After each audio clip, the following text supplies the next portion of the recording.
Bienvenue dans le débat de France 24. Il a donc reculé après 3 semaines de crise. Le gouvernement ici en France cède sur la revendication principale des Gilets jaunes. Édouard Philippe consent un moratoire sur la hausse à venir des taxes sur les carburants, sur les tarifs de l'électricité et du gaz aussi. Une pause annoncée pour 6 mois. Sera-t-elle suffisante? Pour en débattre, j'ai le plaisir d'accueillir face à face Gilles Plattret, porte-parole des Républicains. Bonjour, merci d'être avec nous. Face à vous, Jean-David Abel, vice-président de France Nature Environnement. Je vous propose d'abord d'écouter le Premier ministre. L'annonce a eu lieu à la mi-journée. Dans un souci d'apaisement, nous avons pris avec le Président de la République les décisions suivantes.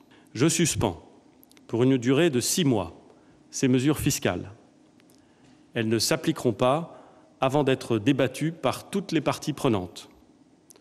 Nous voulons, dans ce laps de temps, identifier et mettre en œuvre des mesures d'accompagnement justes et efficaces.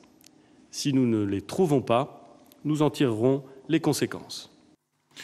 Jean-David Abel, vous qui défendez l'environnement, comme le nom l'indique, France Nature Environnement, qui combattait le réchauffement climatique, vient-on d'assister à l'enterrement de la grande ambition écologique du gouvernement ? Non, je ne dirais pas ça, parce que d'abord, je ne dirais pas que ce gouvernement a une grande ambition écologique, et jusqu'à maintenant, et d'ailleurs il l'a montré avec la manière dont il a utilisé la fiscalité écologique, qu'il communiquait beaucoup plus qu'il agissait. Par contre, effectivement, le signal ne nous paraît pas bon. Nous, on pense et on sait que la justice sociale, c'est la condition même de la transition écologique. On ne peut pas demander de réorienter des consommations, des modes de production, sans accompagner les gens. Et ce gouvernement, il n'a pas mis en place une lisibilité de la redistribution de cette fiscalité écologique. Et maintenant, parce qu'il y a une demande forte, il y a une colère, il y a une demande d'équité sociale. Que vous comprenez ? Mais bien sûr, on la comprend. On la comprend et on voit bien dans les territoires. Moi, j'habite en région. On voit très bien qu'un certain nombre de personnes ont des difficultés réelles. Le problème, c'est que nous, on n'oppose pas l'un à l'autre, alors qu'on voit que là, le gouvernement, comme d'autres antérieurement, sacrifie des objectifs de long terme, tout à fait légitimes, pour des objectifs de court terme. Alors que la COP24 se déroule en Pologne, est-ce qu'on ne vient pas d'assister en France au renoncement devant les premières réticences face à ce qui est de toute manière inévitable, l'adaptation au changement climatique et à une forme de sobriété? Mais c'est exactement ce que vous dites. Et pour nous, il y a des solutions. Le gouvernement peut tenir les deux, peut organiser dans les territoires de l'accompagnement, d'autres formes de mobilité, bien sûr des chèques énergie ou mobilité pour les... Mais c'est la faute du gouvernement, vous dites. En gros, les Gilets jaunes ont eu raison de s'exprimer de cette manière. Ils ont eu raison de s'exprimer de cette manière. On ne parle pas des violences, mais ils ont raison d'exprimer qu'ils n'y arrivent pas et qu'ils demandent une meilleure répartition des efforts. Gilles Plattret, est-ce qu'il n'y a pas, passez-moi l'expression, une prime à la casse après ce qu'on vient de voir samedi sur les Champs-Élysées? Est-ce que le gouvernement ne vient pas de donner raison finalement à ces casseurs? Je ne sais pas à qui le gouvernement donne raison. En tout cas, c'est une annonce qui intervient très tardivement.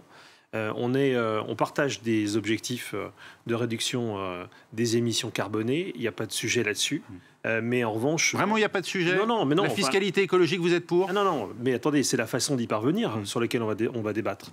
Et peut-être d'ailleurs qu'on aura quelques points de rapprochement ou de points de désaccord avec M. Abel. Mais la question aujourd'hui, c'est de ramener la paix dans ce pays. Après un samedi qui a été apocalyptique, pas qu'à Paris, en province également, et qui s'est prolongé, on l'a bien vu ces 2 derniers jours, par des incendies de bâtiments publics et par des heurts avec les forces de l'ordre.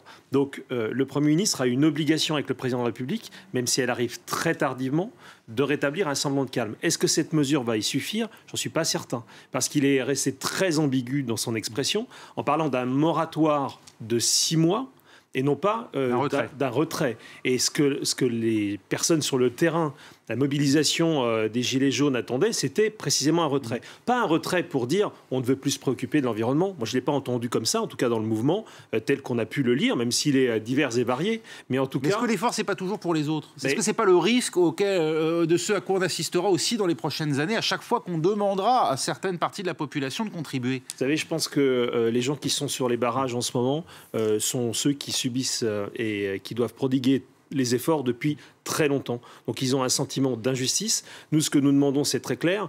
Et j'entends bien on ne pourra pas imaginer la transition écologique en la faisant porter uniquement par ceux qui ont déjà du mal à joindre les deux bouts. Donc ce que nous demandons, c'est non seulement l'abolition définitive de cette fiscalité telle qu'elle était envisagée par le gouvernement, on est très clair là-dessus, mais en même temps, un Grenelle de la fiscalité, il faut qu'on mette à plat un certain nombre de mécanismes qui saturent aujourd'hui le peuple français en matière de taxes et d'impôts avec un record absolu dans les pays de l'OCDE. Ça, c'est pas tenable. Et si on n'arrive pas à régler cette question-là, en réalité, la question de la transition écologique va devenir d'une impopularité telle qu'elle prendra du retard chez nous. Et ce n'est pas ce qu'on souhaite précisément. Alors un moratoire de 6 mois sur la hausse des taxes sur les carburants. Les taxes sur le gazole, je vous le rappelle, devaient augmenter d'un peu plus de 6 centimes par litre, notamment pour rattraper celles sur l'essence, qui augmenterait d'à peu près 3 centimes.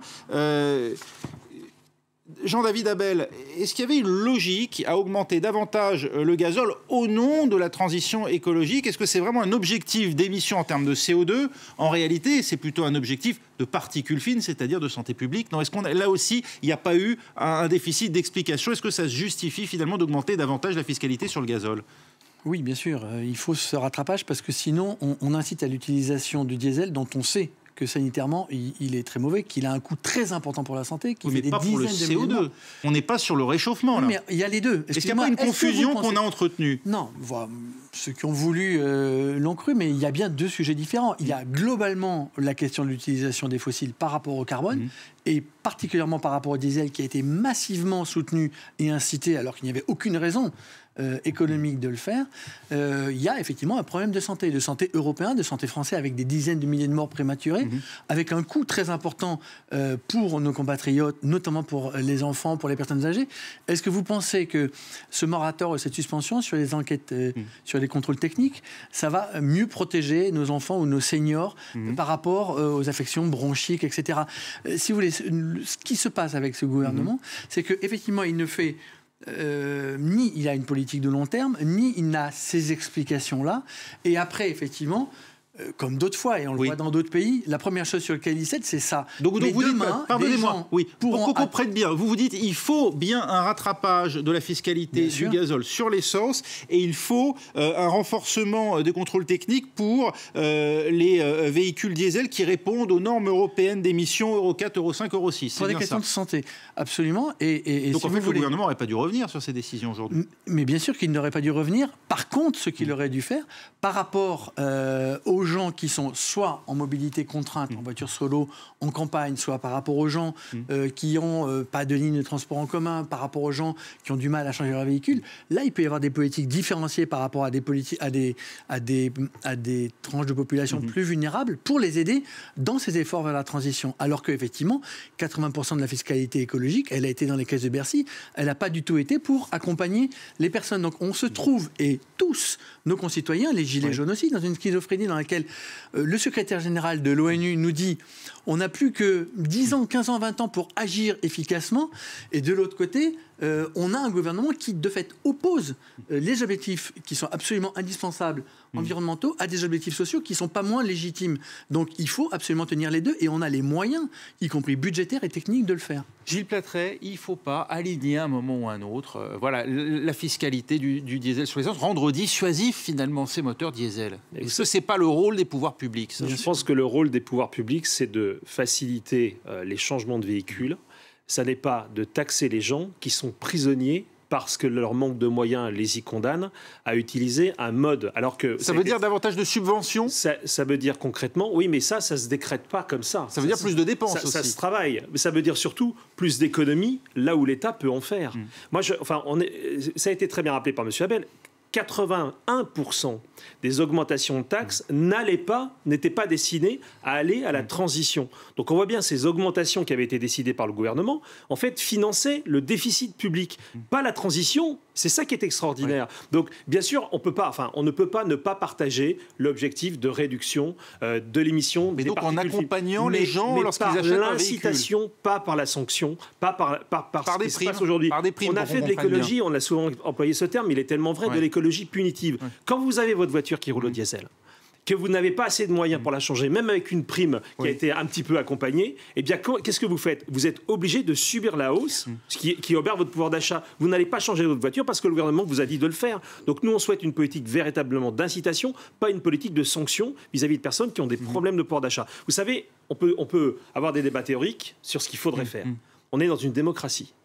La démocratie, mais il y a des comptes de la nation aussi. Il y a quand même un déficit budgétaire. Dans une démocratie, on ne gouverne pas contre le peuple. Mais on gouverne sous contrainte quand même. Quand vous avez 75%, 80% de la population qui se dresse contre une mesure, la responsabilité d'un gouvernement, c'est d'écouter ce qui vient du terrain et de dire je renonce définitivement à cette mesure et j'essaye de trouver d'autres moyens pour parvenir à des fins qui sont des fins bonnes d'intérêt général. Vous dites qu'il y a d'autres moyens. Mais bien sûr qu'il y en a d'autres. En subventionnant notamment l'achat véhicule neuf. Oui, avec quel argent? À condition, eh bien, nous on a proposé, on pourrait rentrer, ça va déborder de notre cadre, on a proposé un plan d'économie de 20 milliards d'euros sur la dépense publique. Là-dedans, on trouverait facilement de quoi accompagner cette transition sans taxer les gens qui n'ont pas d'autres moyens pour le moment que de rouler avec des voitures diesel. Jean-David Abel, vous voulez réagir? Juste un mot là-dessus, parce que je trouve que c'est facile. Bon, vous êtes dans l'opposition, tout va bien, mais j'ai pas vu... C'est pas facile d'être dans l'opposition. J'ai pas vu que les gouvernements de votre parti aient mis en place des choses. Au contraire, on incitait à mort le diesel à l'époque. Donc dire que maintenant les gens sont contraints et sont prisonniers, oui, parce qu'effectivement, il y a eu des non-choix politiques pendant des années,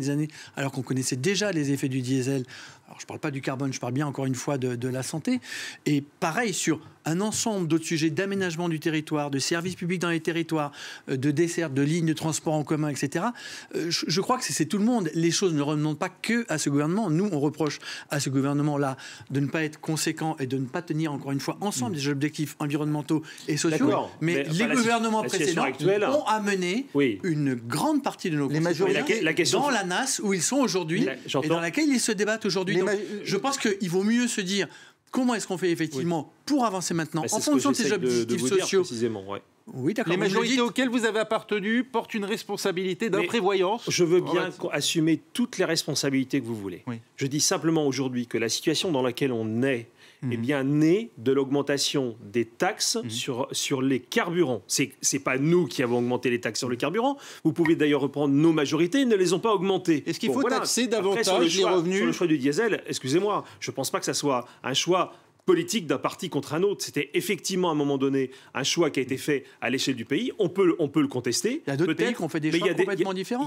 Les gouvernements français et les gouvernements allemands, vous savez, à cause de leurs constructeurs qui ne voulaient pas pénaliser, ont envoyé tout le monde. On était le pays au monde, même par rapport aux Allemands, où il y avait la plus forte proportion de diesel. Donc c'est bien des choix politiques, à la fois quand on soutient les constructeurs dans cette voie-là, et à la fois quand on a une politique incitative où on baisse artificiellement le diesel, qui amène les gens dans la nasse où ils sont aujourd'hui. Aujourd'hui, on est dans une situation très claire où on a une obligation d'évoluer vers moins d'émissions de particules fines. Alors après, on peut toujours se dire c'est la faute des uns et des autres. On a une situation, elle est donnée. Simplement, je dis bien, on ne pourra sortir dans cette direction qui nous paraît bonne. Encore que j'entends aussi sur l'électrique de grandes réserves qui sont parfois émises. Il faudra aussi qu'on en rediscute parce que si on fait du tout électrique aujourd'hui et que demain on se dit c'était pas la bonne solution, l'empreinte carbone aujourd'hui des véhicules électriques, la fabrication, les coûts de fabrication et de stockage ensuite de l'énergie pour les batteries, pour les véhicules électriques, pour l'instant, il fait question. Ça serait une grande erreur de mettre tous ces œufs dans le même panier. En tout cas, ça. Il y a une urgence. Mais il y a des améliorations possibles dans l'électrique qui n'existent pas sur l'essence. Mais il y a autre chose quand même.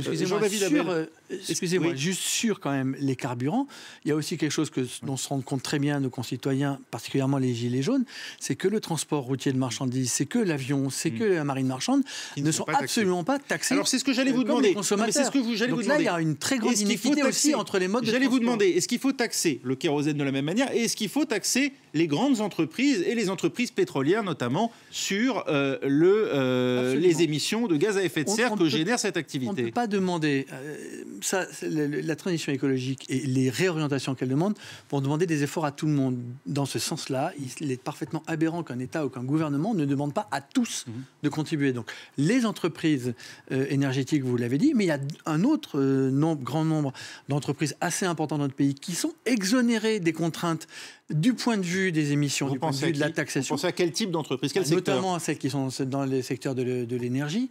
Mais il y a aussi, effectivement, on nous dit toujours qu'il y a des choses qui ne sont pas possibles à faire du point de vue taxation au niveau français, au niveau européen. Et on a des pays comme la Suède qui ont des modèles très intéressants de taxation interne par rapport à leur propre plateforme. Sans évasion ou optimisation fiscale? Absolument, sans évasion. Et avec une baisse, par exemple, de leur transport intérieur.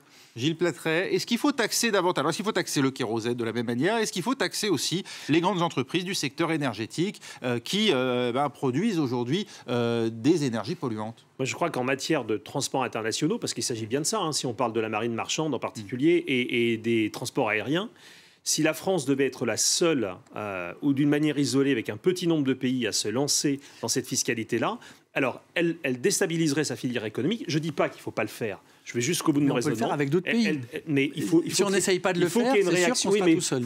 Il ne faut pas être non plus les plus vertueux, être tout seul et être vertueux. Que ce soit à l'échelle européenne. Flinguer nos secteurs économiques. C'est ce qu'on nous dit depuis 10 ans, 15 ans. Mais attendez, ça veut bien dire que la réaction doit être internationale. Vous en convenez? Faut que ce soit efficace de surcroît. Et est-ce que Monsieur, c'était l'exemple de la Suède. Est-ce que la France ne peut pas le faire seule? Elle est obligée de le faire à l'échelle européenne, voire même internationale. Il y a des choses qu'on peut faire seule et d'autres au niveau européen. On est d'accord. Je ne suis pas sûr que la taxation sur le kérosène et sur les taxes d'aéroport et sur le carburant de la marine marchande, c'est une décision qui doit se prendre à l'échelle de la France toute seule. Ça me paraîtrait aberrant. Ça risquerait de déstabiliser nos compagnies sans avoir. Ça, c'est le discours de ceux qui ne veulent rien faire. Non, mais aucun de ces gouvernements, ni le président, ni les députés, n'ont essayé au niveau européen de gagner des majorités à ça. Et après, on dit c'est ça qu'il faut faire. On peut pas faire. Vous êtes en train de prononcer un mot qui est déjà bien plus pertinent. Vous parlez d'Europe.